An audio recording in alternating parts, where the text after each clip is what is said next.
Hare Krishna. Till the last class we had covered constraints. Constraints में और भी थोड़ा बहुत कुछ है. That I'll tell in the live classes only. क्योंकि उसके थोड़ा सा tough concepts है. So that I'll teach because वो class में ऐसे पढ़ाना is little difficult. So therefore I'll teach it online live to you all. So in today's class we are going to start. This is the last topic of this particular chapter, that is pseudo force. ठीक है. तो देख directly समझेंगे हम pseudo force क्या होता है और इसका पहले यूज क्या है. देखो, for example I tell you this just a concept, just to illustrate a concept. I am giving you this example. For example, consider that there is a lift. क्या है? एक लिफ्ट है. There is a ball of mass 2 kg kept in it, and this lift is going up with an acceleration of say 10 meter per second square. ऊपर की तरफ जा रहा है 10 meter per second square से. I ask you a simple question. आपसे simple question पूछ रहा हूँ. Find tension in the wire.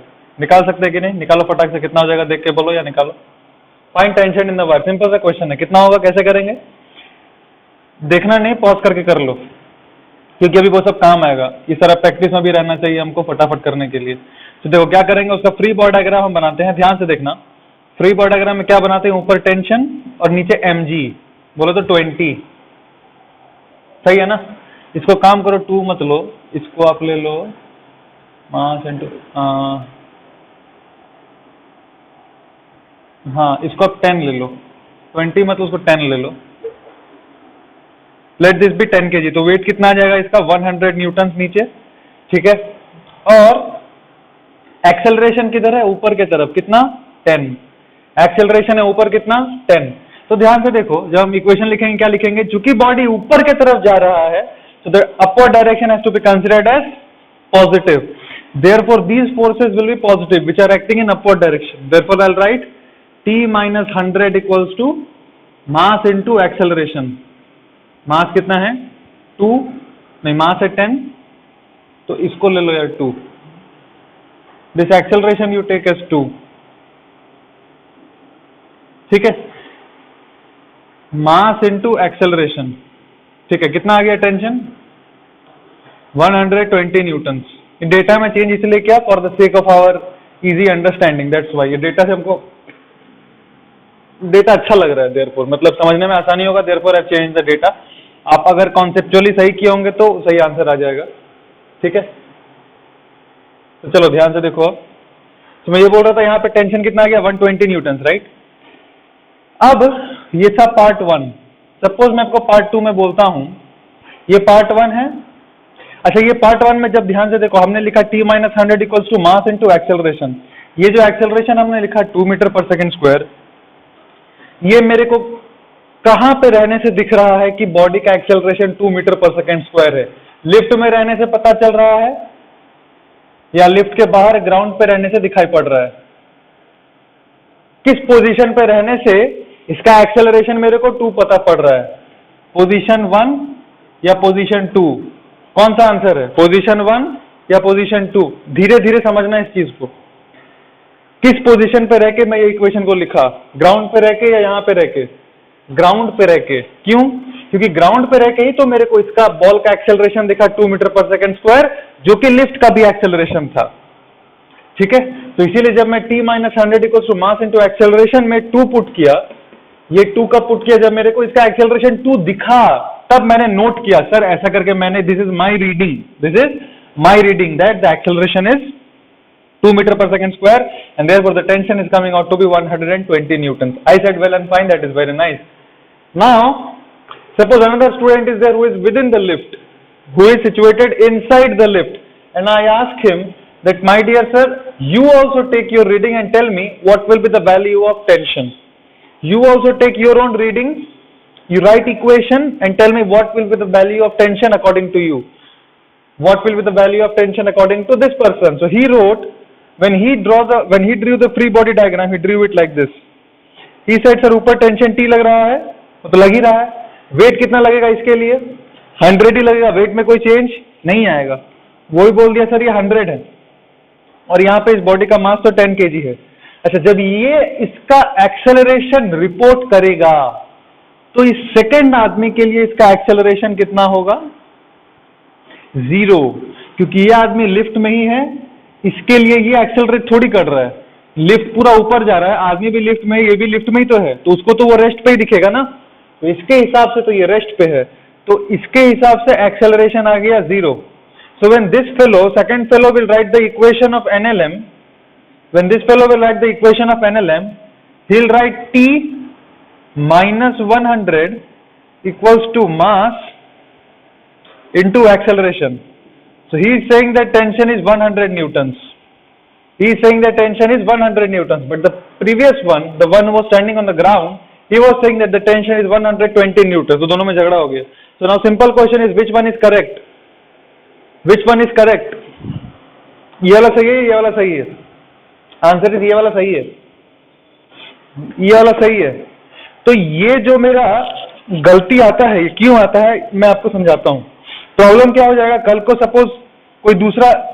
Suppose observer को कोई दूसरे फ्रेम में मैंने डाल दिया. दूसरे फ्रेम में डाल दिया मतलब जैसे फॉर एग्जांपल मैं दिखाता हूं. सपोज सेम क्वेश्चन है, क्वेश्चन सेम है, चलो वो तो ब्लॉक वॉक फिगर सेम ही रहेगा. मैं बोलता हूं अभी पहला केस में ऑब्जर्वर कहां पे था, first case observer was at ground, second case उसी लिफ्ट में डाल दिया. एक तीसरा केस ही मैं आपको दे देता हूं. तीसरा केस में मैं कहता हूं ये ऑब्जर्वर है, ऑब्जर्वर एक छोटा लिफ्ट में जा रहा है ऐसे करके. He is observer 3, he is observer number 3 and he is moving से upward with an acceleration of 3 meter per second square. He is moving upward with an acceleration of 3 meter per second square. So when this fellow will read the tension, when this fellow will read the tension, what will he write? How will he write the equation? आप एक बार लिखने का कोशिश करो तो. As per this person, write the equation of NLM. As per this person, मतलब ध्यान से देखो, मैं एक चीज बता रहा हूं. जब हम लिखते हैं F net, ध्यान से देखना, जब हम लिखते हैं F net equals to mass into acceleration of body, ये लिखते हैं कि नहीं? जब ये लिखते हैं तो ये acceleration of body with respect to observer लिखते हैं. मतलब जो भी ऑब्जर्व कर रहा है उस बॉडी को, उसके हिसाब से उस बॉडी का जो एक्सेलरेशन होता है, relative acceleration, acceleration of body with respect to the observer लिखते हैं. क्लियर है आपको? Acceleration of body with respect to the observer हम लिखते हैं ऐसा. तो ये ध्यान रखना, ये मैं नहीं लिख रहा क्योंकि यहाँ पे कंफ्यूजन होगा. हमको F net equals to ma ही याद रहना चाहिए for the sake of our convenience. But always remember in the back of your mind that when I write acceleration here, I write it with respect to the observer who is observing the body. जिसके हिसाब से मेरे को Newton's law का equations लिखना है, उसके हिसाब से जो बॉडी का एक्सेलरेशन होगा वो एक्सेलरेशन हम यहाँ पे डालते हैं. तो आपको लेफ्ट साइड में क्या करना है, draw the free body diagram and find the net force. आपको कोई भी ऑब्जर्वर दे दे, आपको क्या करना है, सबसे पहला काम क्या है, find the net force on that particular body by drawing the free body diagram. ठीक. दूसरा काम है आपको कि एक्सेलरेशन उस ऑब्जर्वर के हिसाब से लिखना कितना होगा. ठीक है, एक्सेलरेशन उस ऑब्जर्वर के हिसाब से लिखना कितना होगा. ठीक है, ट्राई करो, इसके हिसाब से ट्राई करो, ऑब्जर्वर 3 के हिसाब से ट्राई करो. कैसे करके लिखेंगे एक बार ट्राई करो और फिर देखो. ऑब्जर्वर 3 जब FBD बनाएगा उसका तो क्या बनाएगा, ये तो सही बनाएगा. ठीक, मास है उसका 10 kg, टेंशन तो इस पे ऊपर ही लगेगा और वेट इस पे नीचे ही लगेगा. अच्छा, ये किधर जा रहा है, ये बॉडी ऊपर जा रहा है कि नीचे जा रहा है? बॉडी ऊपर जा रहा है. बॉडी ऊपर ही जा रहा है तो हम ऊपर वाले फोर्सेस को पॉजिटिव मान लेते हैं. तो इक्वेशन क्या लिखेंगे, T minus 100 equals to mass into acceleration of this ball with respect to this observer. Acceleration of this ball with respect to observer कितना होगा, -1. Acceleration of ball with respect to observer, इसका मतलब acceleration of ball minus acceleration of observer. हालांकि हमको common sense से दिख रहा है साफ साफ, देखिए 2 से जा रहा है, ये 3 से जा रहा है, ये वाला 2 से जा रहा है और ये वाला 3 से जा रहा है. तो इसको ये पीछे आता हुआ दिखेगा, राइट और रॉन्ग. ये 2 मीटर पर सेकंड से जा रहा है, ये 3 मीटर पर सेकंड स्क्वायर से जा रहा है. इसको ये पीछे आता हुआ दिखेगा ना. अगर इस पे चढ़ के बैठ जाएंगे तो इसका मोशन कैसे दिखेगा, पीछे. तो -1, दिस माइनस दिस, बट एक माइनस साइन के साथ. वैसे नहीं कर पा रहे तो चुपचाप body with respect to observer, body minus observer. Body का है acceleration 2i cap minus acceleration of observer कितना है, +3 की -3 +3i कैप. कितना आ गया, -1i कैप. मतलब बोले तो -1 metre per second square. Clear है ना. यहां क्या डाल दें, -1. ठीक है, मास इंटू एक्सेलरेशन कितना डाल दें हम, -1. क्योंकि ये एक्सेलरेशन किसके हिसाब से मैं लिख रहा हूं, इस ऑब्जर्वर के हिसाब से लिखना. ये एक्सेलरेशन ऑब्जर्वर के हिसाब से, तो बॉडी पीछे जा रहा है तो -1 लिखेंगे। अब ये जो आदमी रिपोर्टिंग किया टेंशन, वो ये कितना रिपोर्ट किया, -10 + 100, तो ये बोल रहा है सर 90 न्यूटन आंसर आ रहा है मेरा। तो ये आदमी बोल रहा था 120 न्यूटन, ये बोल रहा है 100 न्यूटन, ये बोल रहा है 90 न्यूटन, तो बोलो प्रॉब्लम हो गया कि नहीं हो गया। अब रस्सी को थोड़ी पता, अब रस्सी तो उतना ही फोर्स लगाएगा ना तीनों ही केसेस में। सी अब थोड़ा कॉमन सेंस, थोड़ा सोचो, आराम से सोचो, ऑब्जर्वर को भूल जाओ, ऑब्जर्वर बाहर में जाए, मेरे को बताओ ये जो रस्सी है, ये जो स्ट्रिंग है, how will this string feel? String will say that sir lift is going up with an acceleration of 2 meter per second square, it is well defined, the weight which I am holding is of 10 kg, so therefore I am fixed। String पे जो tension है वो तो fixed है ना। अब बस observer को भूल जाओ, अब बस इतना देखो, अगर मैं एक चुपचाप लिफ्ट को ऊपर ले जाऊं 2 मीटर पर सेकंड स्क्वायर से, और उसमें एक ब्लॉक लटका हुआ है 10 kg का, एक बॉल लटका हुआ है 10 kg का, तो टेंशन फिक्स होगा कि नहीं होगा? उसको थोड़ी मतलब है कि कोई 3 मीटर पर सेकंड स्क्वायर से जा रहा है तो मेरा टेंशन इतना बता दे, उसको थोड़ी मतलब है कोई ग्राउंड पे रह के मेरे को बोले मेरा टेंशन इतना है, या कोई लिफ्ट में घुस के बोले मेरा टेंशन इतना है। टेंशन तो फिक्स होगा ना, चाहे ऑब्जर्वर कैसे भी चल रहा हो, टेंशन तो उतना ही लगेगा स्ट्रिंग पे। तो therefore scientists came together and they decided that see what is happening is when the observers are different, the value of tension is coming to be different, which it should not ideally, it should come out to be same। Therefore they introduced a concept called pseudo force, therefore they introduced a concept called pseudo force, actually keeping in mind this one thing, this concept was introduced, that force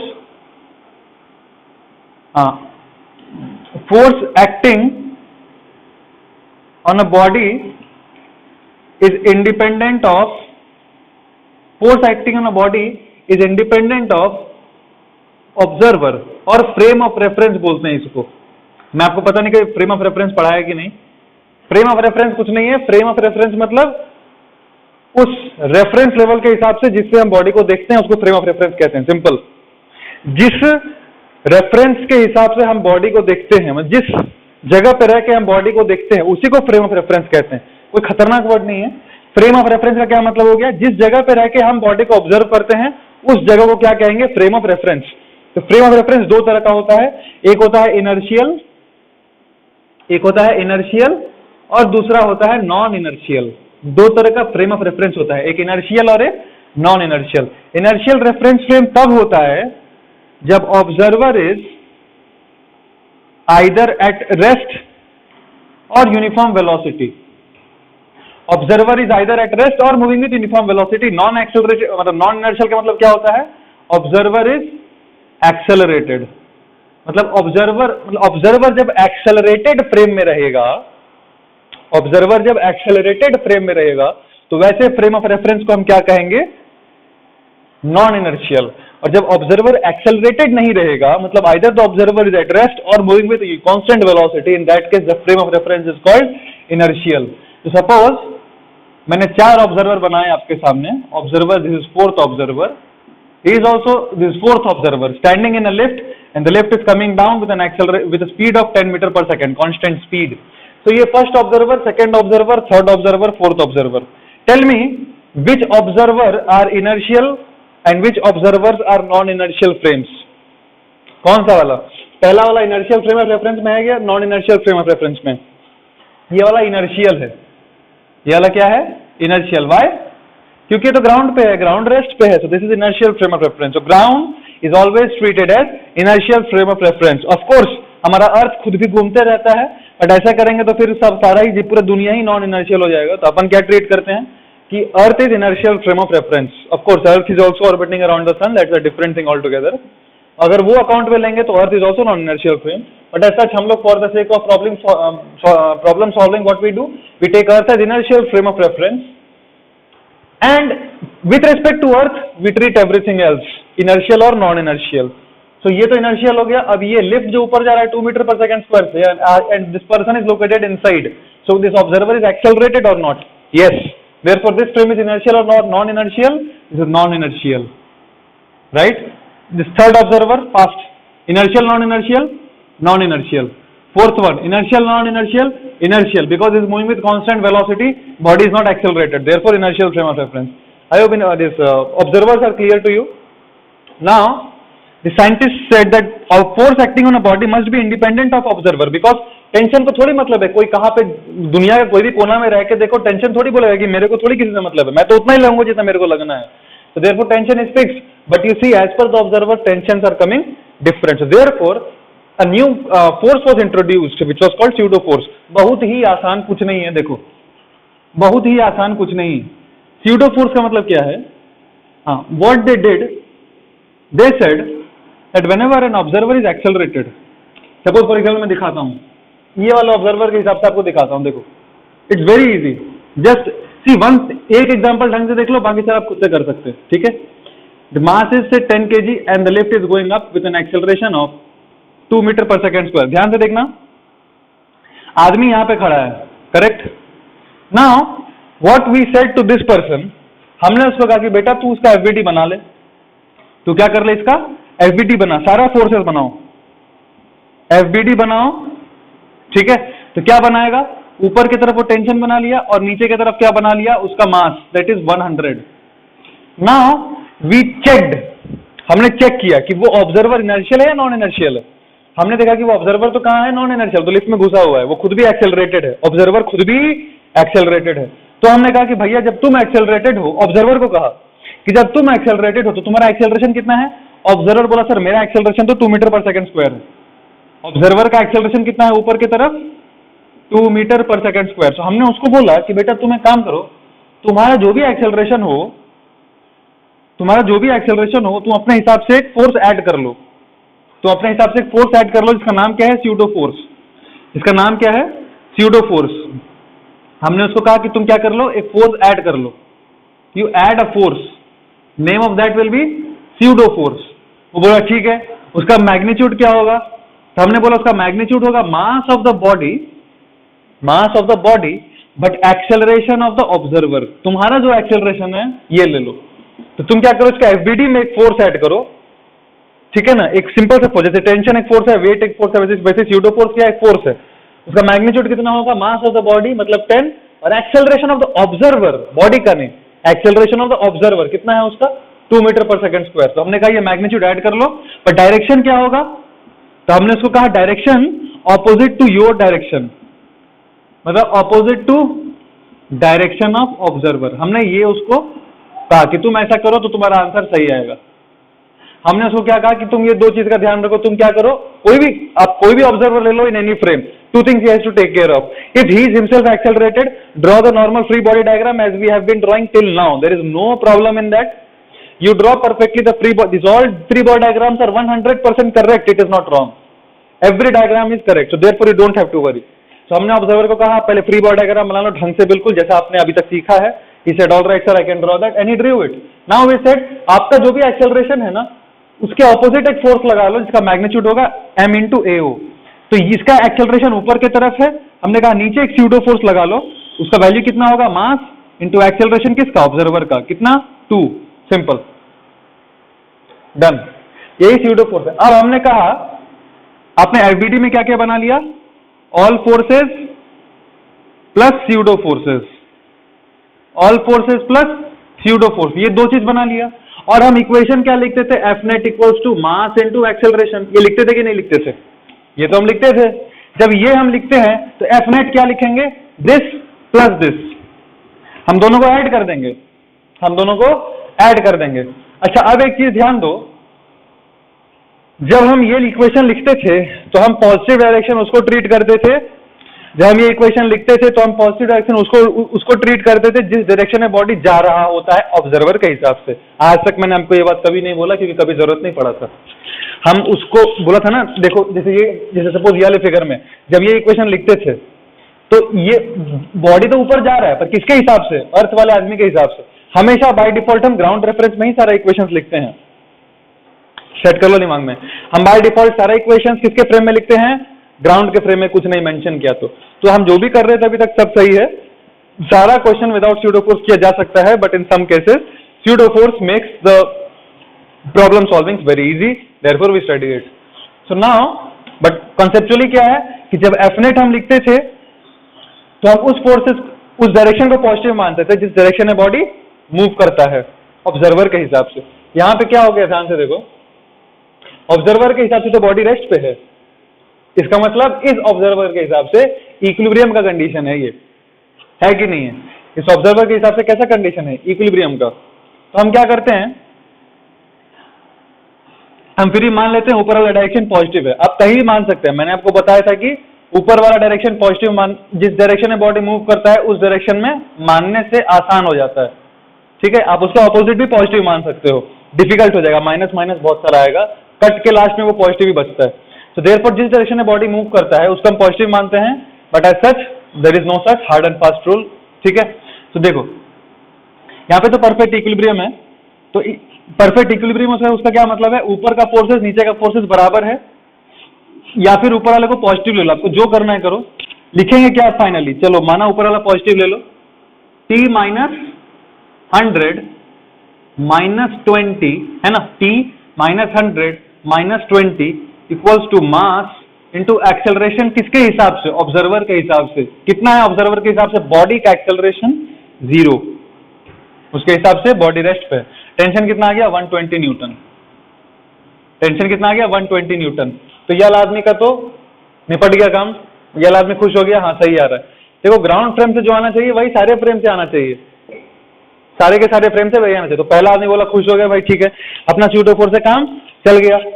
now try to help this second person, let us try to help this second person. See for the second person when I write the equation what will I write? ध्यान से देखना, for the second person when I write the equation what will I write? ध्यान से देखो इधर, इसके लिए जब हम फ्री यहीं पे कर देते हैं, देखो इसके लिए जब फ्री बॉडी डायग्राम बनाएंगे तो आदमी ने तो सही, ये थर्ड ऑब्जर्वर कहाँ है? ये सेकंड वाला के लिए हो गया, फर्स्ट वाला के लिए हो गया, थर्ड वाला के लिए देख। इसके लिए जब फ्री बॉडी डायग्राम बनाएंगे तो ऊपर टेंशन, ये सेकंड वाला क्या था? अच्छा सेकंड वाला ही तो किया मैंने अभी, सेकंड वाला ही तो कर लिया आपने ना, तो ये वाला हो गया। थर्ड वाला का इक्वेशन कहाँ है? ये वाला है, ठीक है। थर्ड वाला का यहाँ करते हैं, देखो थर्ड वाला जब फ्री बॉडी डायग्राम बनाएगा तो कुछ गलती नहीं बनाया उसने, सब सही बनाया। ऊपर की तरफ लग रहा है टेंशन, नीचे की तरफ लग रहा है mg, साथ ही साथ ये ऑब्जर्वर एक्सेलरेटेड है, हाँ, तो इसके हिसाब से इस पे एक स्यूडो फोर्स लगेगा, कितना? इसका मास इंटू इसका एक्सेलरेशन, दैट इज 30। ऑब्जर्वर ऊपर जा रहा है, ऑब्जर्वर किधर जा रहा है? ऊपर, तो स्यूडो फोर्स किधर लगेगा? इस पे नीचे, कितना? 30, ठीक है। फ्री बॉडी डायग्राम रेडी मेरा। फ्री बॉडी डायग्राम में क्या करते थे? दोनों फोर्सेस बनाते थे, दोनों फोर्सेस बना दिया। अच्छा अब ध्यान से देखो, जिस इसके हिसाब से बॉडी पीछे जा रहा है, इसके हिसाब से बॉडी पीछे जा रहा है, तो ये वाला डायरेक्शन को पॉजिटिव मान लो, ये वाला डायरेक्शन को पॉजिटिव मान लो, मान लेते हैं, चलो नहीं भी मान सकते हैं आप, ऐसा भी आप ये डायरेक्शन को पॉजिटिव मान के करोगे तो भी सही आंसर आएगा। मैं दोनों तरीके से करके दिखा देता हूँ। मान लो कोई बच्चा बोलेगा सर हम कसम खाएं कि आपने कहा था ऑब्जर्वर को जैसा दिखेगा जिस डायरेक्शन में जा रहा है उस डायरेक्शन में पॉजिटिव लेंगे, बोला ठीक है ले लो, तो नीचे वाला डायरेक्शन पॉजिटिव हो जाएगा क्योंकि इसके लिए ये ऐसे आ रहा है, ये 3 से जा रहा है ना, ये 2 से जा रहा है, इसके लिए ये पीछे जा रहा है ना एक तरह से, तो इसीलिए इसका जब इक्वेशन लिखेंगे तो क्या लिखेंगे? देखो 130 नीचे है ना टोटल, पूरा लिख दे रहा हूं, देखो 100 plus 30 minus T, FBD ready है, equals to mass into acceleration कितना लिखें? नीचे डायरेक्शन पॉजिटिव माना हूं मैं लिख दे रहा हूं, डाउनवर्ड पॉजिटिव माना हूं अभी, ध्यान से देखना मैंने, है ना, क्योंकि मैंने कहा था ऑब्जर्वर को ये पीछे जाता हुआ दिख रहा है, तो इसके लिए तो पीछे जा रहा है ना, इस डायरेक्शन में मैंने पॉजिटिव मान लिया। जिस भी डायरेक्शन में बॉडी जाता है उसको हम क्या मान लेते हैं? पॉजिटिव। तो ये पकड़ लिया ऐसे करके, मास इंटू एक्सेलरेशन कितना बोल दूं मैं? एक्सेलरेशन लिखते हैं ऑब्जर्वर के हिसाब से, सो ऑब्जर्वर के हिसाब से एक्सेलरेशन कितना है? -1। ऑब्जर्वर के हिसाब से इसका एक्सेलरेशन कितना है? -1। तो टेंशन कितना आ गया? देखो 100,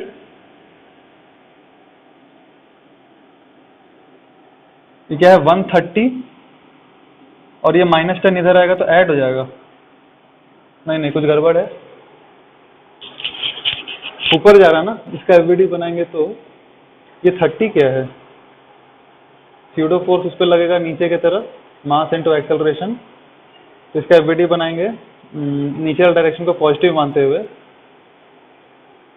ओ ऑब्जर्वर के हिसाब, हाँ नीचे वाले डायरेक्शन को पॉजिटिव मान रहा है ना, नीचे वाले डायरेक्शन को हमने पॉजिटिव माना है, तो ऑब्जर्वर के हिसाब से इसका एक्सेलरेशन नीचे की तरफ है, राइट, तो नीचे वाले की तरफ है, तो ऑब्जर्वर के हिसाब से 1 है, तो टेंशन कितना आ गया? 130 माइनस 10, दैट इज 120। ये समझ में आया ना क्या हुआ? ऑब्जर्वर के हिसाब से इसका एक्सेलरेशन नीचे की तरफ है 1 यूनिट, पर नीचे डायरेक्शन को हमने पॉजिटिव माना है ना, इसलिए यहाँ 1 लिखेंगे, -1 नहीं लिखेंगे। यहाँ -1 क्यों लिखे थे? क्योंकि ऊपर वाला पॉजिटिव माना था। देख t -100 लिख रहे थे, t -100 equals to mass into acceleration negative. क्यों लिखे थे? क्योंकि इसके हिसाब से इसका नीचे था, ठीक है। पर यहाँ पे नीचे डायरेक्शन को मैंने पॉजिटिव मान लिया, मान सकते हैं, कोई दिक्कत नहीं। और नॉर्मली अगर आप खुश होना चाहते हैं अपवर्ड्स को पॉजिटिव मान के, देखो मैं कंफ्यूज नहीं करना चाह रहा, मैं आपको बता दे रहा हूँ सारा पॉसिबिलिटी। सिर्फ आपको जो अच्छा लगता है वैसे करना। I am just telling you all the possibilities, that's it, that is my purpose. मेरे को बताना पड़ेगा आपको सारा पॉसिबिलिटी, पर सारा पढ़ के कंफ्यूज नहीं होना। आपको सिंपल है, आपको जो डायरेक्शन पॉजिटिव लेना ले लो, कोई दिक्कत नहीं, आंसर आएगा। एसेंस यही है, एसेंस यही है, ध्यान से सुन लो। एसेंस है कि आप जो भी डायरेक्शन को पॉजिटिव मानना चाहते हो मान लो, बट इन जनरल हम किसको पॉजिटिव मानते हैं? For our sake of convenience, जिधर बॉडी मूव करता है वो वाले डायरेक्शन को पॉजिटिव मान लेते हैं। ऐसे केसेस में कहीं भी मान सकते हैं, कोई दिक्कत नहीं। आंसर चेंज नहीं होता कभी भी, उसे कन्वीनियंट होता है सिर्फ। तो अपवर्ड्स को पॉजिटिव मान लो तो इक्वेशन क्या लिखेंगे? देख, ऊपर वाला पॉजिटिव मान लिया तो t -100 -30 equals to mass of the body कितना 10, और एक्सेलरेशन इसका with respect to the observer कहां है? नीचे। Acceleration of body with respect to observer कितना है? नीचे। कितना? 1 +1 की -1 लिखेंगे, -1, क्योंकि अपवर्ड को पॉजिटिव लिए हैं यहाँ पे। तो यहाँ से टेंशन कितना आ गया? 130 - 10 that is 120। So answer same आएगा आपका। आई होप ये चीज क्लियर है ढंग से, आई होप ये चीज क्लियर है ढंग से। सो बेसिकली हमने एसेंशियली, मैं आपको इस बार प्रैक्टिस प्रॉब्लम देता हूँ, अभी टेंशन मत लो, माइनस प्रॉब्लम करा दूंगा, इस पे पूरा कॉन्फिडेंस आएगा। पर एसेंशियली हमने क्या सीखा, देखो मैं बताता हूँ एक बार रिवाइज करा के आपको। एसेंशियली हमने सीखा कि जो फोर्सेस होते हैं वो फ्रेम पे डिपेंड नहीं करेगा, सबसे पहला चीज।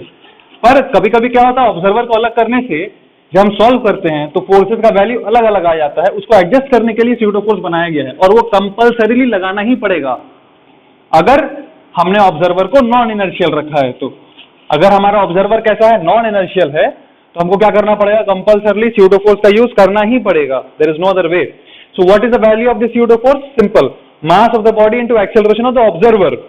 डायरेक्शन क्या होगा? Opposite to the direction of the observer, opposite to the direction of the observer. Body पे लगाना है और F net equals to M A लिखना है। ये ए किसके हिसाब से होगा? ऑब्जर्वर, ये ध्यान रखना। हमेशा हम यही करते थे, हम हमेशा यही करते थे। देखो एक्चुअली जब हम उस लिफ्ट को ऊपर ले आते थे ना 10 मीटर पर सेकंड स्क्वायर से, और मैं आपको पूछता था मान लो 2 kg, फाइंड द टेंशन, आप चुपचाप क्या लिखते थे? आप लिखते थे t -20, है ना, t -20 equals to mass into acceleration, ऐसा लिख देते थे। टेंशन बोल देते थे 40। पर जब हम ऐसा लिखते थे तो आप थोड़ा ध्यान से देखना, ऊपर की तरफ t लगता था, नीचे की तरफ 20 लगता था, कोई दिक्कत नहीं है। मास कितना लेते थे? 2। एक्सेलरेशन क्या लेते थे? 10। क्यों? क्योंकि हम हमेशा ग्राउंड के रेफरेंस से लिखते थे। कभी आज तक मैं बताया नहीं, पर हमेशा ये हिडन फैक्टर रहता है। ग्राउंड पे जो ऑब्जर्वर है उसके हिसाब से ये 10 है, इसलिए हम यहाँ पे 10 डालते थे। पर अगर इसको भी दौड़ा लेंगे ना तो ये एक्सेलरेशन इसके हिसाब से लिखना पड़ेगा, इस ऑब्जर्वर के हिसाब से। हम ऐसा कोई पागल थोड़ी हम जो दौड़ाएंगे जबरदस्ती ऑब्जर्वर को, हम नॉर्मली ऐसे ही रखते हैं वो। This is the correct equation. कभी कभी अगर क्वेश्चन में जबरदस्ती बोल दिया हो कि उस ऑब्जर्वर के हिसाब से एक्सेलरेशन कितना होगा, तो हमको करना पड़ेगा वो सब, इसीलिए। और कई सारे प्रॉब्लम्स आप देखेंगे, हम स्यूडो, मैं आपको बताऊंगा, स्यूडो फोर्स ऐसे नहीं पढ़ रहे कि कंफ्यूज हो जा रहे हैं। It's very helpful in tough complicated problems, वो काफी हमको हेल्प करता है। देयरफॉर वी डू इट, ठीक है। तो देखो कुछ प्रैक्टिस करने के लिए आपको मैं 5 प्रॉब्लम्स दे रहा हूं। फर्स्ट, बिल्कुल सेम क्वेश्चन, आपको आंसर तो पता ही होगा कितना आना चाहिए। चलो मैं कह रहा हूं लिफ्ट नीचे जा रहा है 2 मीटर पर सेकंड स्क्वायर से। चलो एक बार एक काम करते हैं, दोनों केस ले लेते हैं, ठीक है। 3 प्रॉब्लम्स करके दोनों काम ले लेते हैं। लिफ्ट ऊपर जा रहा है 2 मीटर पर सेकंड स्क्वायर से, इसका मास हम ले लेते हैं 5 kg, इसका मास हम ले लेते हैं 5 kg, ठीक है।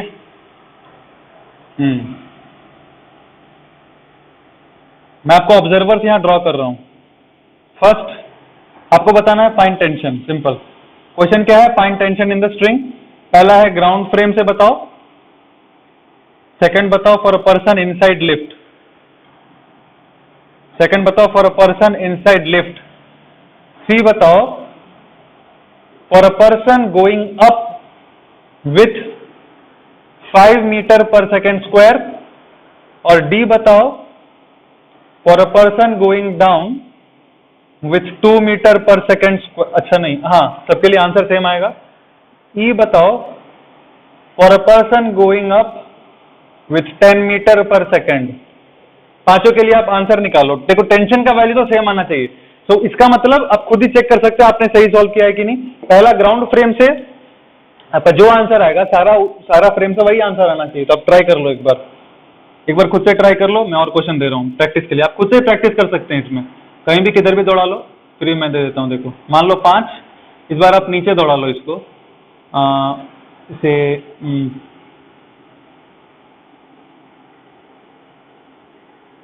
सिर्फ 4 मीटर पर सेकेंड स्क्वायर से नीचे दौड़ा लो। 4 मीटर पर सेकेंड स्क्वायर से नीचे दौड़ा लो। Question remain same.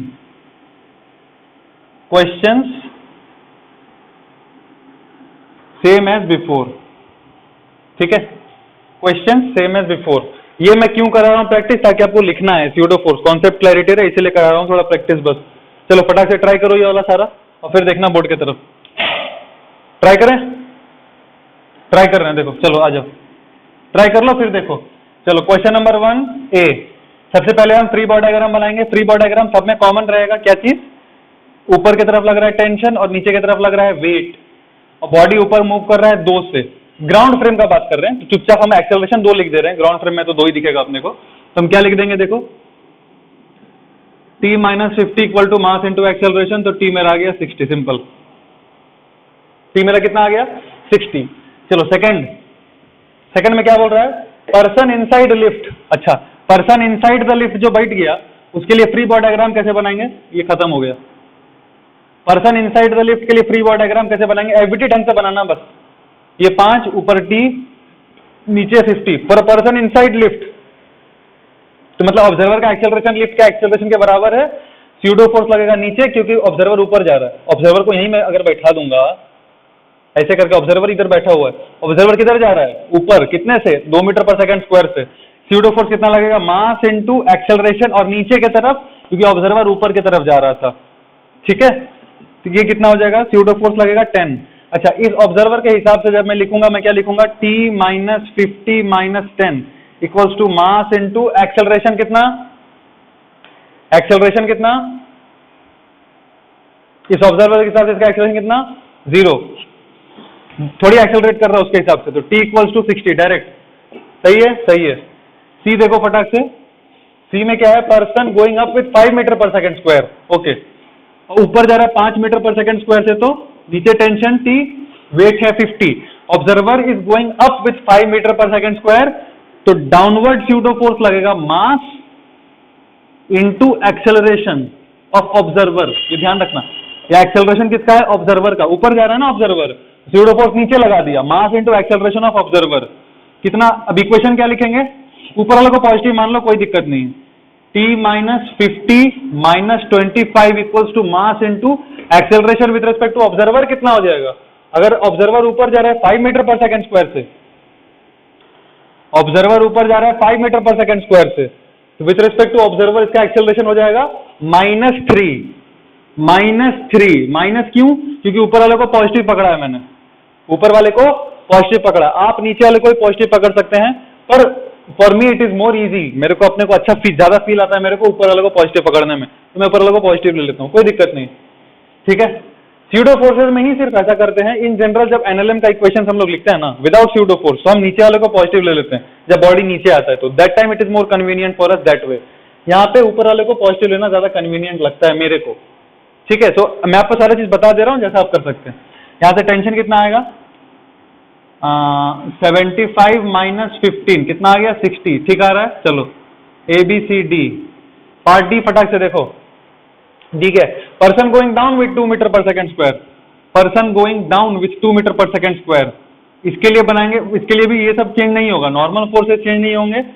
अच्छा, नीचे जा रहा है 2 मीटर पर सेकंड स्क्वायर से ऑब्जर्वर, तो स्यूडो फोर्स ऊपर लगेगा, mass into acceleration of the observer. ऊपर लगा हम पॉजिटिव ट्रीट कर लें, क्या लिख देंगे, t + 10 - 100 नहीं, वेट कितना है 50, t + 10 - 50 equals to mass into acceleration क्या है, एक नीचे की तरफ जा रहा है, ये ऊपर की तरफ जा रहा है, तो acceleration of ball with respect to observer acceleration of ball minus acceleration of observer. Acceleration of ball कितना है, ऊपर की तरफ बॉल कितने से जा रहा है, 2 मीटर पर सेकंड। ये दोनों ग्राउंड फ्रेम में रहता है, ये पता है था, रिलेटिव मोशन में ये लिखते हैं तो ग्राउंड फ्रेम में। तो बॉल का एक्सेलरेशन कितना है ग्राउंड फ्रेम में 2 माइनस ऑब्जर्वर का कितना है ग्राउंड फ्रेम में -2, कितना आ गया 4। तो यहां क्या लिख दें 4। ये क्या आ जाएगा देखो तो -40 उधर जाएगा और इधर 20, 60। सही है, आंसर आपका सेम ही आना चाहिए सारे के सारे केसेस में, ठीक है ना। और देखो कहां गया last question, person moving up with 10 metre per second. ओ ये इनर्शियल फ्रेम है, ये क्या है inertial frame. Person moving up, observer is moving up with 10 metre per second. इसके लिए एफबीटी कैसे बनाएंगे, ऊपर लग रहा है टी और नीचे लग रहा है 50 बस। तो और किधर जा रहा है ऑब्जर्वर के हिसाब से, ऑब्जर्वर के हिसाब से एक्सेलरेटेड मोशन ही है ऊपर की तरफ। ऑब्जर्वर चाहे 10 मीटर पर सेकेंड से जाए, 100 मीटर पर सेकेंड से जाए या 1000 मीटर पर सेकेंड से जाए। एक्सेलरेशन ऑफ, देखो acceleration of ball with respect to observer क्या है, acceleration of ball minus acceleration of observer. ये तो है ही नहीं, बच गया एक्सेलरेशन ऑफ बॉल, सेम ही आएगा हमेशा। इसीलिए जब इक्वेशन लिखेंगे तो एक्सेलरेशन ऑफ बॉल ये है ना, यही आ गया। एक्चुअली मैं ये कहना चाह रहा हूं जब F net equals to mass into acceleration लिखते हैं, ये किसके हिसाब से लिखते हैं, विद रिस्पेक्ट टू ऑब्जर्वर। तो acceleration of ball with respect to observer क्या आ गया, acceleration of ball with respect to ground ही आ गया। इसीलिए इनर्शियल फ्रेम में हम चुपचाप ग्राउंड पे लेके ही आप इक्वेशन लिखो, कोई टेंशन नहीं। ऑब्जर्वर कांस्टेंट वेलोसिटी से अगर दौड़ रहा हो, कितना भी कांस्टेंट वेलोसिटी हो, जो भी हो उसका वैल्यू, आप चुपचाप ग्राउंड फ्रेम के टाइप से ही सॉल्व कर लो, सेम आंसर आएगा, क्योंकि इनर्शियल फ्रेम है ना, ठीक है। इनर्शियल फ्रेम मतलब ग्राउंड फ्रेम, वैसे सोच सकते हैं। F net equals to mass into acceleration, F net acceleration कितना दिया है 2, ये सेम केस हो गया फर्स्ट वाला। t minus 50 equals to 10 mass into acceleration, तो t आ गया 60, सेम केस हो गया पहला वाला, ठीक है। आई होप क्लियर है ये वाला, ये वाला क्लैरिटी है ढंग से आपको सारा, ठीक। सेकंड क्वेश्चन आ जाओ, फटाक से करते हैं। सेकंड क्वेश्चन फटाक से करेंगे, देखो चल देख सेकंड क्वेश्चन क्या है। अरे वही मिटा दिया यार, क्वेश्चन ही मिटा दिया हम तो, ठीक है। पहला क्वेश्चन था ग्राउंड फ्रेम, मेरे को याद है। सेकंड क्वेश्चन क्या था, इनसाइड लिफ्ट वाला, सी वाला तो यही किए हैं, ऊपर जा रहा था 5 से, ऑब्जर्वर ऊपर जा रहा है 5 metre per second square. D वाला क्या है,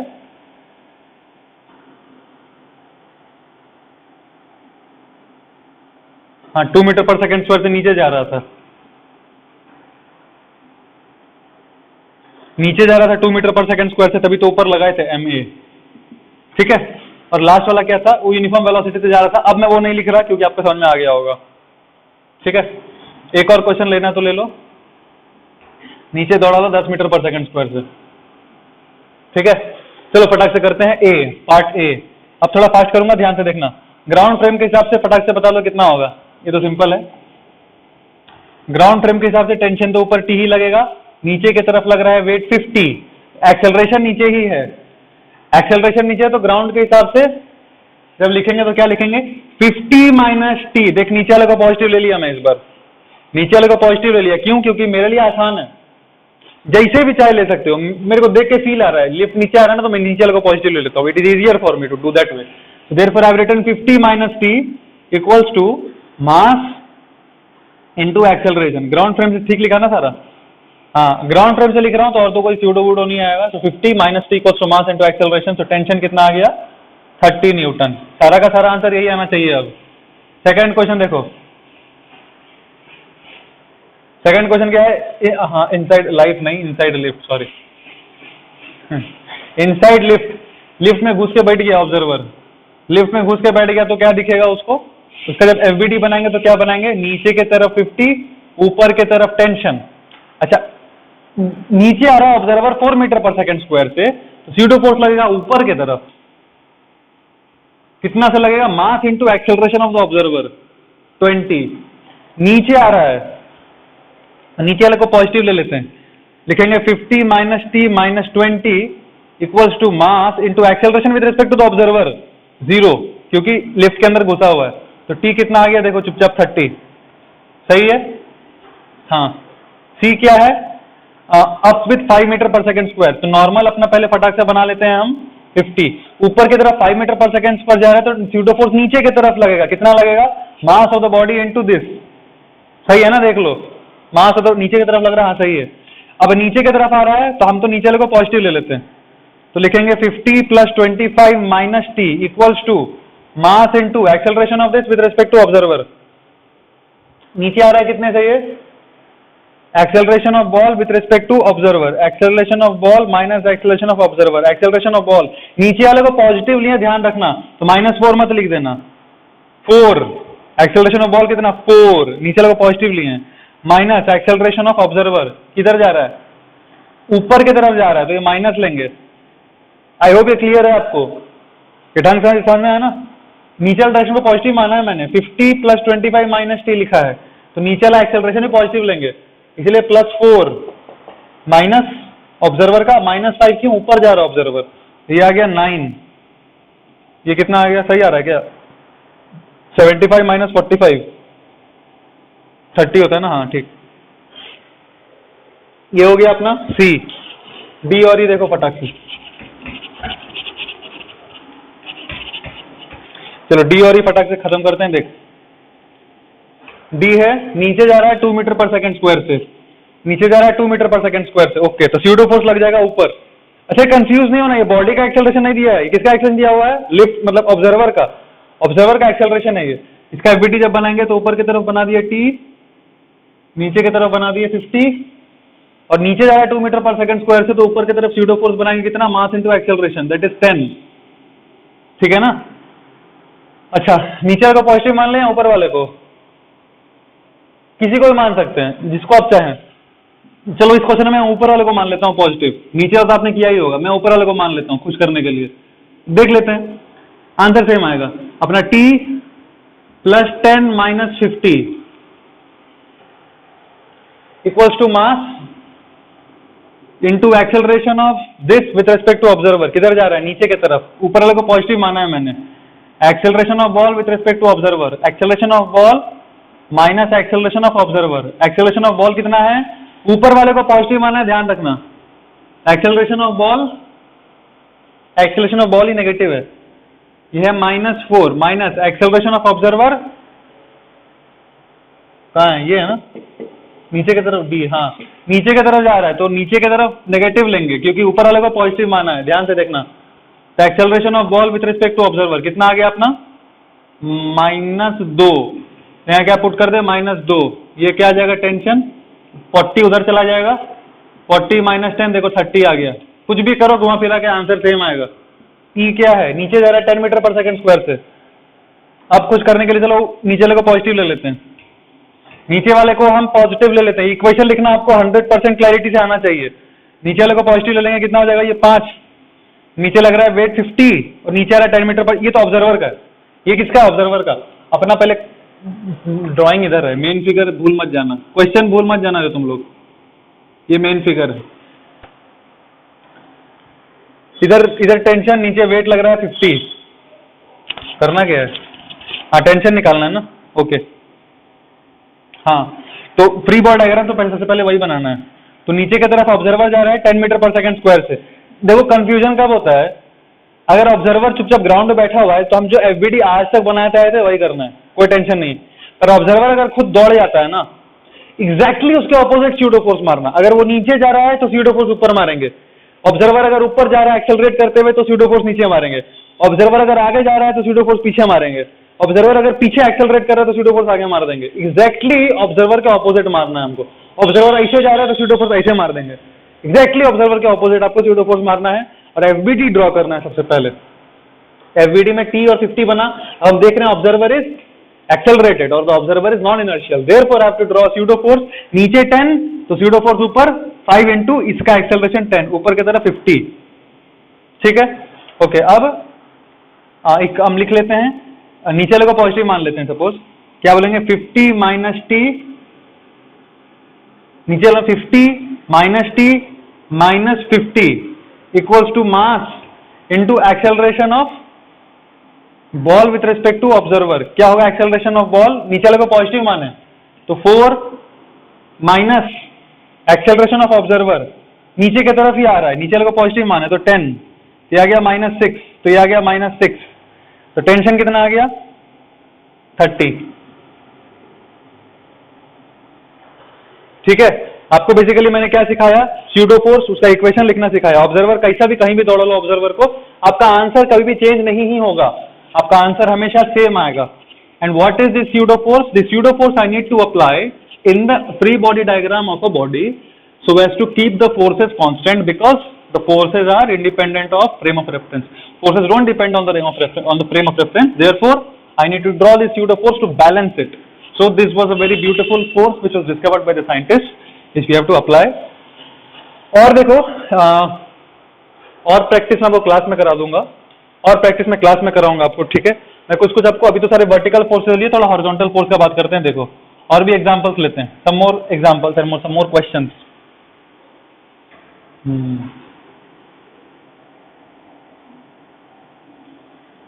से for example I tell you, मैं एक और थ्योरी बता दूंगा तुम लोगों को। एक और छोटा सा थ्योरी, छोड़ो टाइम पास हो जाएगा। देख फॉर एग्जांपल सपोज एक ट्रॉली है, ये क्या है, एक ट्रॉली है जो एक्सेलरेट कर रहा है इस तरफ ए मीटर पर सेकंड स्क्वायर से। ट्रॉली एक्सेलरेट कर रहा है ए मीटर पर सेकंड स्क्वायर से। इसमें अगर एक आप पेंडुलम लटका दो तो वो कैसा हो जाएगा, ऐसा। आई होप ये पता है आप लोग को, ऐसा दिखेगा ना। अगर एक बॉडी को स्पीड से दौड़ाओ ऐसा करके, तो पेंडुलम क्या होता है, थोड़ा पीछे झुक जाता है। आपको क्वेश्चन दिया है find theta, find this theta. इसका मास दिया है m, बस ये दो चीज दिया है। फाइंड थीटा, आप ट्राई करो निकालने का खुद से। हाँ, ये मास m है, इसको अब ट्राई करो खुद से फटाक से। इसको मैंने एक लिफ्ट में रख दिया और मैं लिफ्ट को ऊपर दौड़ा रहा हूं। मास मतलब इसको ले लो, चलो 4 kg, take this to be 37 degree. इसको मैं दौड़ा रहा हूं 2 मीटर पर सेकंड स्क्वायर से। ठीक है, 2 मीटर पर सेकंड स्क्वायर से मैं उसको दौड़ा रहा हूं। सो मैं क्वेश्चन में बोला फाइंड एक्सेलरेशन ऑफ 4 kg। ये पार्ट ए है, पार्ट बी है find time taken to reach bottom if released from top, और ये दूरी दे दिया है 10 मीटर। ठीक है, फटाक से ये दो क्वेश्चन करो। मैं और भी क्वेश्चन लिख देता हूं आप लोग को, और भी क्वेश्चन लिख दे रहा हूं। देखो ये हो गया ना। अच्छा, इस सेम क्वेश्चन को नीचे करके कर लो, ऐसा करके। ये समझ रहे हो ना तुम लोग कि ऐसा करके एक लिफ्ट है, उसके अंदर ऐसा करके एक इंक्लाइंड प्लेन, मतलब इंक्लाइंड प्लेन टैग कर दिया है। I hope you are able to understand the question. Inclined plane tag कर दिया है ऐसे करके, और यहाँ पे एक ब्लॉक है, इसका मास फिर से ले लो 4 kg। सेम नहीं, सेम क्वेश्चन नहीं है। नीचे की तरफ ले लिया हम suppose 2 metre per second square again. और देखो सपोज ऐसा करके एक लिफ्ट है, और उसमें ऐसा करके ये है pulley. So this lift is going up with an acceleration of 2 metre per second square. In this case you have to find the acceleration of block. Simple, time वाइम नहीं निकालना है, एक क्वेश्चन में प्रैक्टिस करा के ये वाला हो जाएगा टाइम से। एक्सेलरेशन ऑफ ब्लॉक फटाक से निकालना है आपको। 2 मीटर पर सेकंड से जा रहा है यहाँ पे, एंड दिस इज से 10 एंड दिस इज से 20। Find tension and acceleration of course of blocks. Find tension and acceleration of blocks. देखो ये सारा क्वेश्चन आप अगर स्यूडो फोर्स से करेंगे तो आसानी होगा। क्यों? क्योंकि अगर ऑब्जर्वर ये सारे, एक सेकंड, ये अगर ये सारे केसेस में हम देख पा रहे हैं कि ये सारे केसेस में अगर ऑब्जर्वर तो हम अंदर घुसा दे तो हमको एनालाइज करने में ज्यादा आसानी होगा। Therefore there is use of pseudo force in all this things. और एक लास्ट क्वेश्चन देखो, से फॉर एग्जाम्पल ऐसा करके दिया हुआ है आपको, से this is m and this is 2m, this is capital M। आपको बोला यहाँ पे ऐसे करके ढकेलना है इसको। आपको बोला find F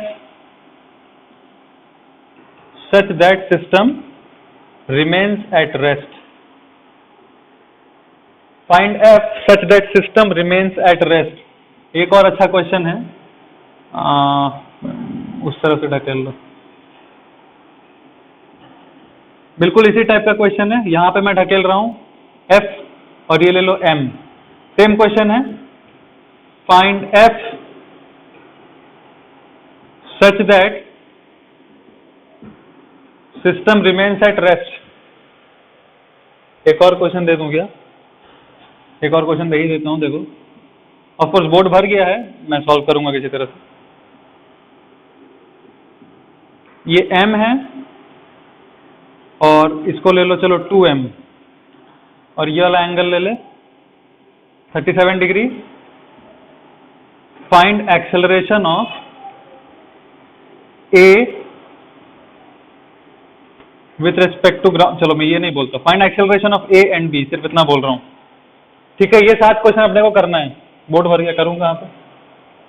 find acceleration of A and B, वो करना है, ये 7 क्वेश्चन करना है, क्या मेरे को ही करना है। मैं स्टार्ट करता हूँ यहाँ से, देखो आओ यहाँ से स्टार्ट कर रहा हूँ। देखो सबसे पहला वो आप एक बार खुद से ट्राई करो, सारा का सारा क्वेश्चन, ये सारा स्टैंडर्ड क्वेश्चन है, आपको हर जगह देखने को मिलेगा, थोड़ा थोड़ा डेटा मैंने चेंज किया है, but this much questions we have to complete and we have 10 minutes to do so. चलो पहला क्वेश्चन है find this value of theta, वो रेस्ट पे है ऑफ कोर्स, मतलब समझ रहे हो ना, ऐसे करके मैंने चला दिया, या वैल्यूज ले लूं, वैल्यूज नहीं ले रहा मैं क्योंकि वैल्यूज लेने से थोड़ा अजीब लगेगा। Acceleration 1 metre per second square से जा रहा है ट्रॉली, और ये m ऐसे करके लटक रहा है ना, मान लो ऐसे करके मार्कर है, ऐसा करके नॉट जब छोड़ दिया रेस्ट पे तो ऐसा करके, पर स्पीड से ले जाऊंगा, अब खुद देखो थोड़ा स्पीड से ले जाऊंगा तो थोड़ा ऐसे इंक्लाइंड होता है ना ये, तो वही आपको एंगल निकालना है कि from the vertical what will be this angle this much, this is what you are suppose to find out. So now you can solve this question in 2 ways, either आप ग्राउंड फ्रेम से देख के कर सकते हैं, ground frame से बिल्कुल try कर सकते हैं, that is very nice, you can do it, और you can solve it from the frame of reference of this trolley, मतलब अगर ट्रॉली में घुस के एक ऑब्जर्वर देखेगा तो वैसे करके भी सॉल्व कर सकते हैं, ठीक है। तो मैं ट्रॉली के अंदर घुस के सॉल्व करके दिखाता हूं आपको। आप ये स्पेसिफिकली बाकी सारे क्वेश्चंस को तो स्यूडो फोर्स से करने का है, ये क्वेश्चन को भी विदाउट विथ एंड विदाउट मैं कहीं कहीं आपको मार्क कर दे रहा हूं, कौन कौन से क्वेश्चन आप विदाउट स्यूडो फोर्स भी करो और विथ स्यूडो फोर्स भी करो। ये वाला जो स्टार मारूंगा वो दोनों तरीके से करना, आप घर पे बैठ के, मैं एक ही तरीका दिखाऊंगा स्यूडो फोर्स वाला, पर आप घर पे बैठ के दोनों तरीके से करो, ठीक है। सिर्फ यही 2 चीज कर लो, बाकी सारा करने का जरूरत नहीं है, बस ये 2 क्वेश्चन को आप खुद से विदाउट स्यूडो फोर्स सॉल्व करो, और विथ स्यूडो फोर्स तो मैं करके दिखाऊंगा अभी, और खुद भी ट्राई करो। अभी देखो फटाक से फाइंड दैट एंगल थीटा। अब मेरे को पता अगर मैं लिफ्ट में घुस के, मतलब ये ट्रॉली में घुस के बैठ गया ऐसा करके, अगर मैं लेट गया यहाँ पे, तो मेरे को ये क्या दिखेगा, रेस्ट पे दिखेगा कि नहीं, मेरे को वो रेस्ट पे दिखेगा, राइट। मेरे को वो जब रेस्ट पे दिखेगा, इसका मतलब उसके ऊपर सारे के सारे फोर्सेस बैलेंस्ड रहेंगे, मतलब that body is in equilibrium. So if I draw all the forces on that body, first if I draw all the forces on that body, यहां पे ऐसा करके, एंड देखो टेंशन ऐसे करके लग रहा है, किस एंगल पे लग रहा है टेंशन, किस एंगल पे लग रहा होगा टेंशन, देखो ऐसा करके मैं बनाया, ये थीटा, तो वर्टिकल से थीटा, ये थीटा, राइट। सो वर्टिकल से ये वाला एंगल कितना हो जाएगा टेंशन का, थीटा, उसका मास दिया हुआ है m, तो नीचे की तरफ लगेगा mg। और एक चीज ध्यान दो, चूंकि observer is inside this trolley and I am writing the equations from the frame of the person who is located inside the trolley, I must apply a pseudo force इस बॉल पे। Ball का मैंने FBD बनाया ना, तो उस ball पे pseudo force मारना पड़ेगा कि नहीं, क्योंकि ऑब्जर्वर खुद इधर ए से जा रहा है, तो लिफ्ट के अंदर बैठा हुआ है, तो ऑब्जर्वर का एक्सेलरेशन क्या होगा, जो लिफ्ट का एक्सेलरेशन है कितना, a, तो पीछे की तरफ लगाऊंगा ma, तो पीछे की तरफ क्या बना दिया मैं, ma। और ये अब ये एफबीडी बनाने के बाद मेरे को पता है कि with respect to this person this is at rest, therefore ये सारे फोर्सेस बैलेंस्ड हैं। क्या आप वहां से थीटा का वैल्यू निकाल सकते हैं, वहां से थीटा का वैल्यू निकाल सकते हैं कि नहीं, निकाल ही सकते हैं क्या, ये तो सिंपल है। थीटा का वैल्यू कैसे, बस 2 इक्वेशन लिखना है आपको। चलो काम करो, मैं बस हिंट दे रहा हूं, ये बना दिया ना मैंने, अब आप ही टेंशन और थीटा दोनों का वैल्यू निकालना, टेंशन का वैल्यू निकालो और थीटा का वैल्यू निकालो। दिया क्या क्या हुआ है, a और g, और ये सारा निकाल के, if you are honest, if you are sincere and if you want to practise, मैं सारा का इसका सारा सॉल्यूशन तो मैं मतलब व्हाट्सएप पे दे ही दूंगा, क्वेश्चन वाइज। पहला का आंसर ये, दूसरा का आंसर ये, तीसरा का आंसर ये, चौथा का आंसर ये, पांचवा का आंसर ये। या मैं ही बनाता हूँ, छोड़ो मैं ही बना दे रहा हूँ, अब मेरे को टेंशन हो जाएगा बाद में। चल रहा है फटाक से, कहाँ गया? उधर लग रहा है। इसका इक्वेशन क्या लिखेंगे? T cos theta equals to M G, क्योंकि रेस्ट पे है वो, तो क्या लिख देंगे? T cos theta equals to M G. और दूसरा इक्वेशन क्या लिखेंगे? T sine theta equals to M A. T sine theta equals to M A. यहां से मेरे को क्या निकल जाएगा? देखो, tan theta equals to A by G. निकला कि नहीं? इसको इससे डिवाइड कर दिया, इसको इससे डिवाइड कर दिया तो ए बाई जी। टेन थीटा आ गया ए बाई जी। जब टेन थीटा आ गया ए बाई जी तो टी निकल सकता है कि नहीं? टी क्या होगा अपना? M G by cos theta. Cos theta कैसे निकालेंगे? देखो, tan theta is A by G, tan theta is A by G, तो कॉस थीटा क्या होगा? M G by cos theta, right.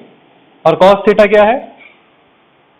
Base by hypotenuse. सही कर रहा हूं ना मैं? हाँ, एम इंटू इतना, ये आ गया मेरा टेंशन, और थीटा भी आ गया। ठीक है, पहला क्वेश्चन सॉल्व।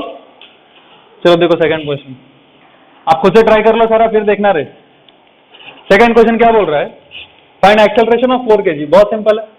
मान लो ऐसे करके ब्लॉक रखा रहता, ये एक्सेलरेशन नहीं दिया होता तो इसका एक्सेलरेशन कितना होता? मैं बोल रहा हूं अगर ये एक्सेलरेट नहीं कर रहा होता, लिफ्ट अगर एक्सेलरेट नहीं कर रहा होता, ऑफ कोर्स सबसे पहला चीज ये समझो, फाइंड एक्सेलरेशन ऑफ 4 kg जब बोला तो किसके रेफरेंस से पूछ रहा है?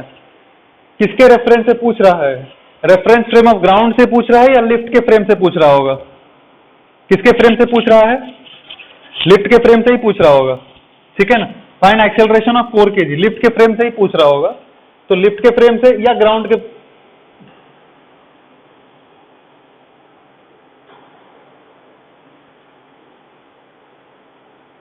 ठीक है, फाइंड एक्सेलरेशन ऑफ 4 kg। तो आप क्या यहाँ मतलब यहाँ पे क्या करेंगे? इसका चुपचाप हम फ्री, अगर ये 2 मीटर पर सेकंड स्क्वायर नहीं होता तो हम इसका एक्सेलरेशन निकाल पाते कि नहीं? आराम से निकाल लेते। इसका फ्री बॉडी अगर आप बनाते, इस तरफ कितना फोर्स लगता है? एम जी साइन थीटा, तो चुपचाप एम जी जी साइन थीटा कर देते इसका एक्सेलरेशन। मैं कह रहा हूं यहाँ पे ऐसे करके 4 kg बनाया, अगर ये एक्सेलरेशन नहीं दिया होता ये वाला, तो इधर कितना फोर्स लग रहा होता?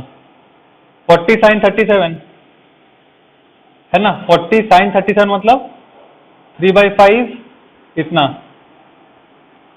फोर्स लग रहा होता। सॉरी, ये टोटल फोर्स लग रहा है इस पे। ठीक है, अगर नहीं चल रहा होता। पर ये जो ऊपर उठ रहा है उसके चलते, अगर मैं लिफ्ट में बैठ के देखूं, तो इसका एक्सेलरेशन, इसका जब मैं एक्सेलरेशन निकालूंगा उसके लिए प्रॉपरली इसका एफबीडी भी बनाना पड़ेगा।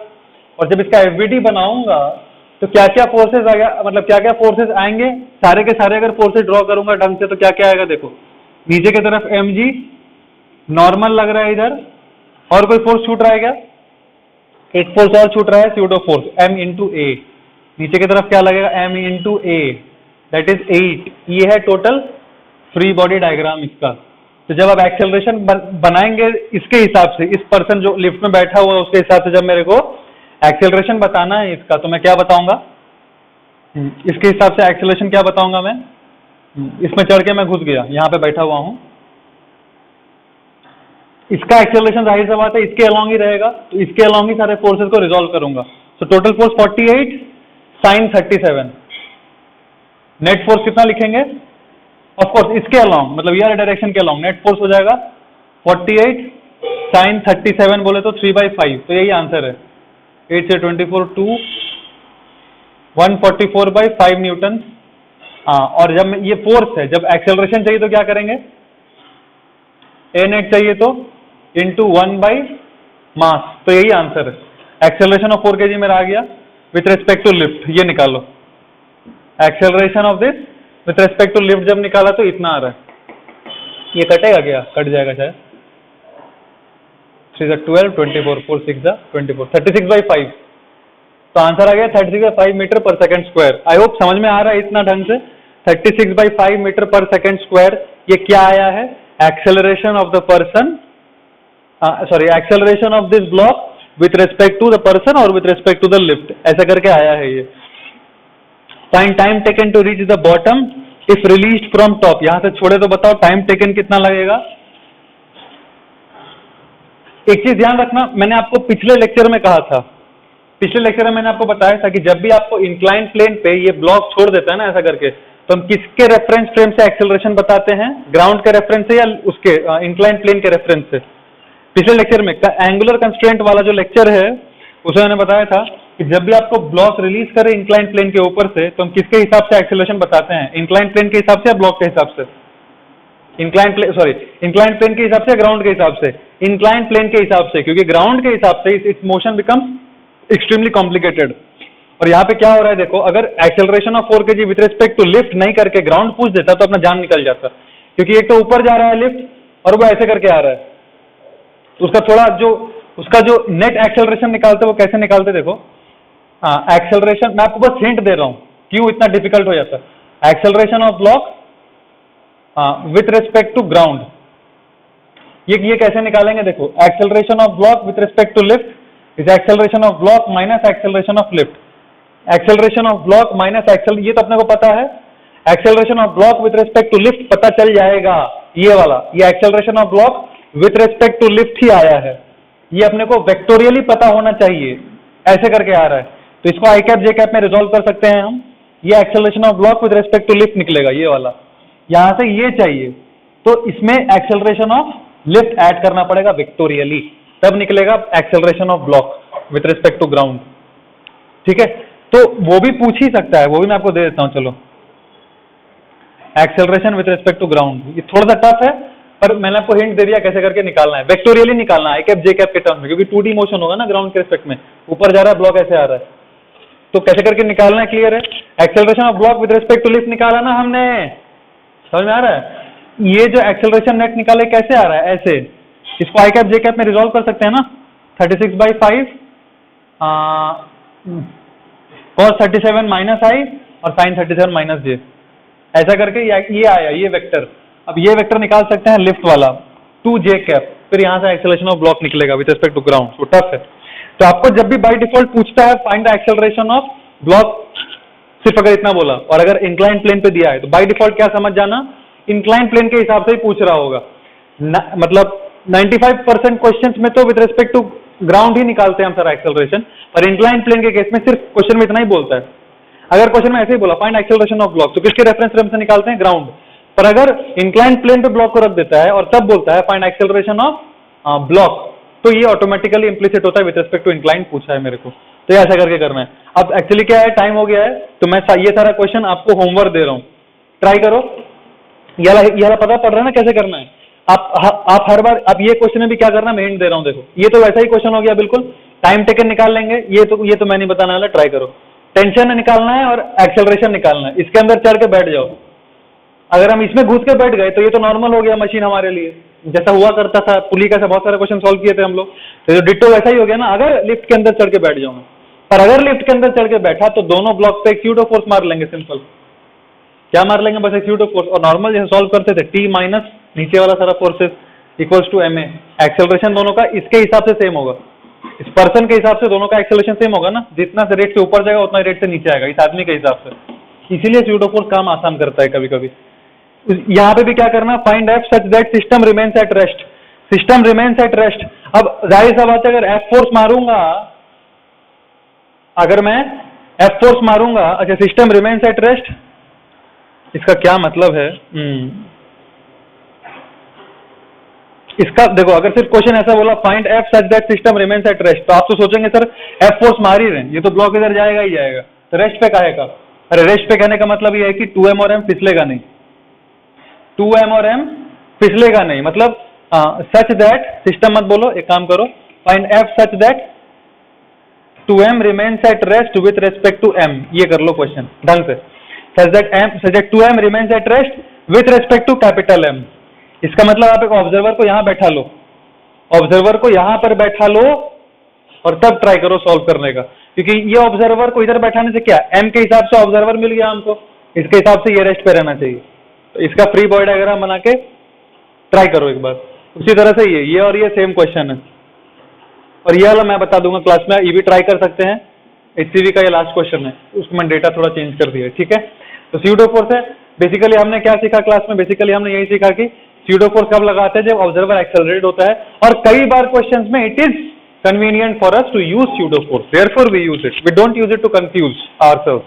It is very easy in these cases to, अब देखो ग्राउंड के रेफरेंस से बनाएंगे तो एक्सेलरेशन ऑफ ब्लॉक कितना टफ आएगा, अभी दिखाया ना आपको मैंने, acceleration of block with respect to ground कितना टफ आएगा, बहुत टफ आ जाएगा। तो फिर सॉल्व कर पाएंगे क्या इसको, टाइम कैसे निकालेंगे? It becomes very difficult. उससे ज्यादा आसान क्या है, ऑब्जर्वर को घुसा दो अंदर में, उसके हिसाब से एक्सेलरेशन निकाल लो, और डिस्टेंस थोड़ी चेंज होगा उसके हिसाब से, तो टाइम क्या होगा, डिस्टेंस बाय इसका एक्सेलरेशन, मतलब s equal to u t plus half a t square करके।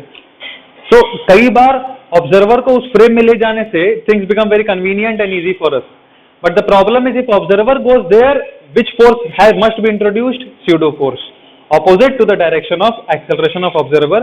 Therefore this topic pseudo force is extremely important. अगर न्यूटन्स लॉ ऑफ मोशन से क्वेश्चन आना है ढंग का तो pseudo force उसमें रहेगा, कंस्टेंट मिक्स्ड क्वेश्चन आता है ये सब का, ठीक है। I hope you understood. We need more practice of course and that we'll do in the live class, ठीक है। हरे कृष्ण।